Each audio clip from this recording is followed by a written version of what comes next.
You are now well informed about the how-to of the perfect ghusl. Let us now answer some frequently asked questions about ghusl. Is the ghusl always the same? Yes, the prescribed manner of ghusl is always the same for men and women, whether you are taking a ghusl after janaba, haid or nifas, or for special occasions when it is recommended to take a ghusl. There is no difference except this. After janaba, a woman can take a ghusl without undoing her braids. After haid, it is mustahab for the woman to use a piece of cloth scented with musk to perfume the site of menstruation. If during ghusl we experience something that nullifies wudu, do we need to repeat the ghusl? Nullifiers of wudu do not invalidate your ghusl. In such a case, you will complete your ghusl and then renew your wudu for the salat. Is it obligatory to rinse the mouth and nose? What if I forget to rinse at the beginning of the ghusl? Ghusl is not valid without rinsing the mouth and nose. Just like wudu is not valid without them, because the inside of the mouth and nose are parts of the body which must be purified. And if you forget to rinse your mouth and nose at the beginning of the ghusl, you can rinse them in the middle or at the end. If I miss a spot during ghusl, do I have to repeat the ghusl? The answer to this question is based upon whether it is obligatory to wash the body parts one after the other, with no lengthy interruption in between. According to the majority view, if a person did not wash a body part or missed a spot, he may wash it on its own later, whether it is after a long time or a short time afterwards. Touching private parts without a barrier, does it invalidate wudu? Scholars are at a variance in this issue. Some say the wudu is valid, some say it is invalid. Some differentiate on the basis of touching with desire.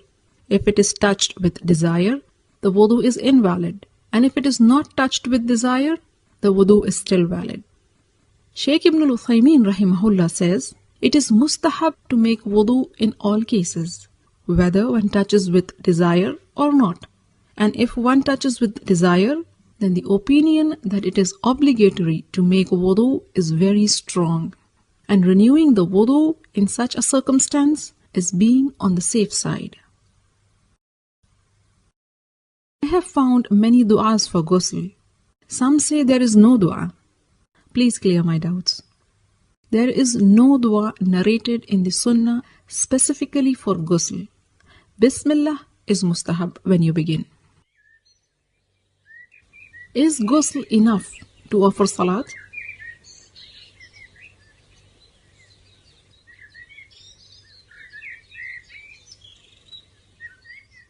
If you take a complete ghusl with wudu in the beginning, there is no need to renew the wudu unless the wudu is nullified during the ghusl or after it.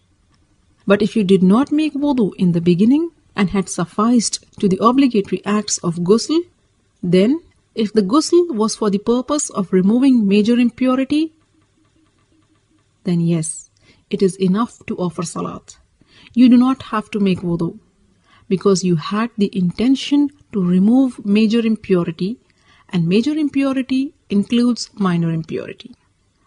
But if the ghusl was not for removing major impurity, like when you take a ghusl for Eid or for Jum'ah or just to cool off, then no, it is not enough for salat.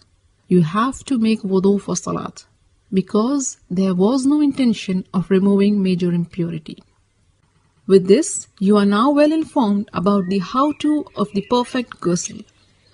In the next video, you will find answers to all the feminine questions the sisters have sent in regarding ghusl. For more how-to guides, subscribe to the Striving Muslima YouTube channel or get yourself to the strivingmuslima.com and subscribe to the mailing list. I will keep you updated about all the latest videos and interesting articles. Don't forget to share this how-to guide with your family and friends. By sharing this video, you are helping your friends and family in their deen.